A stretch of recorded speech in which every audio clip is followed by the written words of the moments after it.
Welcome to another episode of Anandamarga Dharmacast. This is a podcast series looking at spirituality, yoga, meditation, related subjects from the perspective of the philosophy and writings of Shrii Shrii Anandamurti.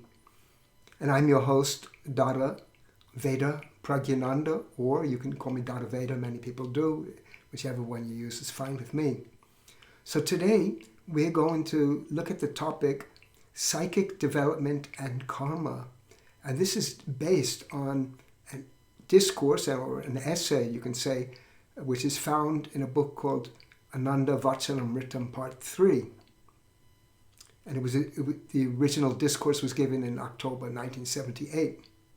So he begins the whole essay, the whole talk, with a Sanskrit shloka or poem.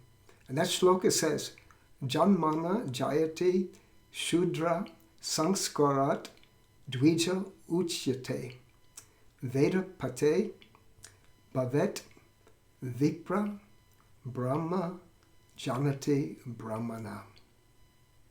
So what he's talking about here is that he says that from birth, everybody is a Shudra.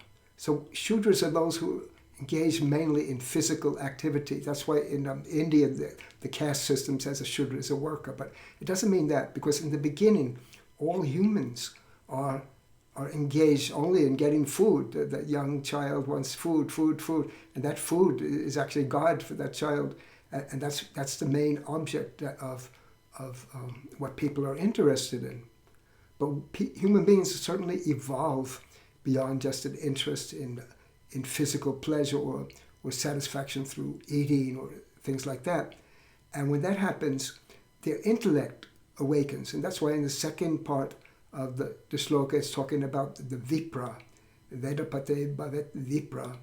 So what is that? Now, in India also, the vipra sometimes is called a caste, as an intellectual, something like that. But that's not what it's about. It's not about any physical birth, or it's not about a community that you belong to, but when humans develop, their mind develops and they awaken, their minds awaken, and we want to know where did I come from, how am I going to get there? And that's when humans reach that stage, they even reach a stage of spiritual yearning. And in the Vedic times, there was a mantra called the Gayatri. It's called Savitri Rik, but it's also commonly known as Gayatri mantra, where people would make like a kind of a prayer. They said, "Oh Lord, lead my intellect on the path of enlightenment, on the path towards true knowledge." So when that awakens in a human being, they have different needs. People have different needs, and this development goes further. Then he says, Brahma Janati Brahmana, and then people actually they go from pure intellectuality to spirituality, and they become immersed in Brahma. And so a Brahman here also, once again, is not a caste, it's not a community, it's not something you got from birth. You become a Brahmana through your effort, through your activity, and through your yearning for God. So that's the human development. And this development, which is talking about here, in a way, is a little bit similar to what is found in some schools of psychology, humanistic psychology, where they talk of a hierarchy of needs. So in the beginning, our need is physical, and then it becomes intellectual, and then it becomes something more than intellectual. It becomes more spiritual. So this is what is involved in this idea of the psychic development.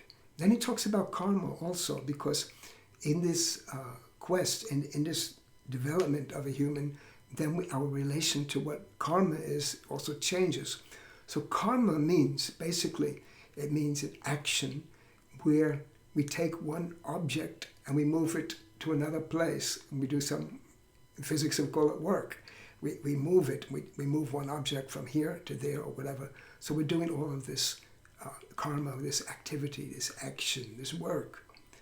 But also this karma undergoes, just like our psychic development undergoes phases, the karma undergoes phases. In the first phase, the karma is to get the food.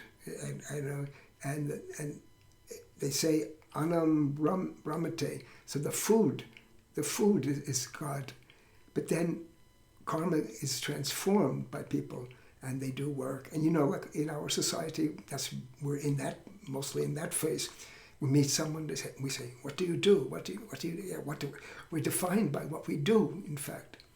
But work can be more than just this kind of activity. It can actually be something which brings us towards that spiritual goal. And that's when that work becomes like service to others, when we could use that work not only to bring us things which we need, but we serve others. Then our mind expands and we become spiritual.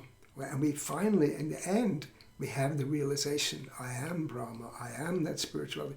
That becomes your existence. So what is your existence now? You say, well, I'm here, I'm an American, I'm a Russian, I'm a Frenchman, I'm a Irish, I'm this or I'm that, or I'm this religion, I'm that religion. We say so many things, but when a human being goes to the essence, we go to our essence, we understand that we are consciousness, and that consciousness is part of God.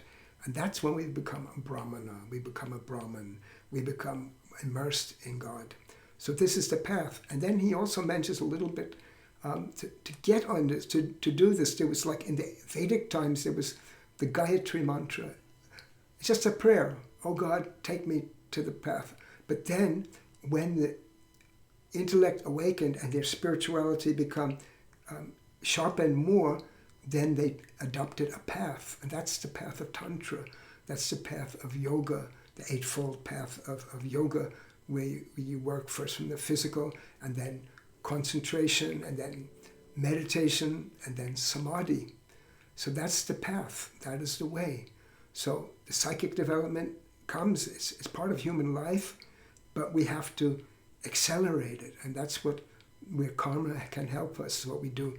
The helpful kind of karma, not just karma to accumulate wealth or to accumulate food, but that karma to accumulate knowledge, that karma to serve others, and finally those actions which bring us to pure spiritual state. So this is my understanding from this discourse that was given so many years back ago, and from that Sanskrit shloka, which was given even longer, thousands of years ago.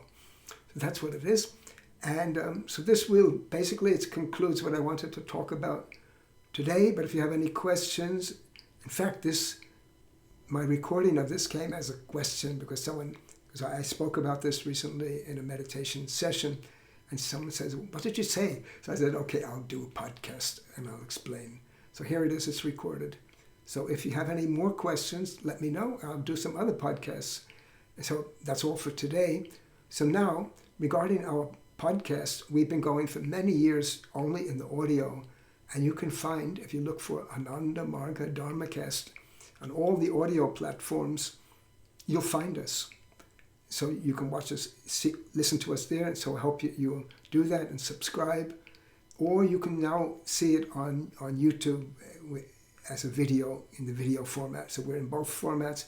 But whichever format you're in, if you like it, give it a thumbs up, give it a positive rating. It will help more viewers to find our content. So that's what we ask.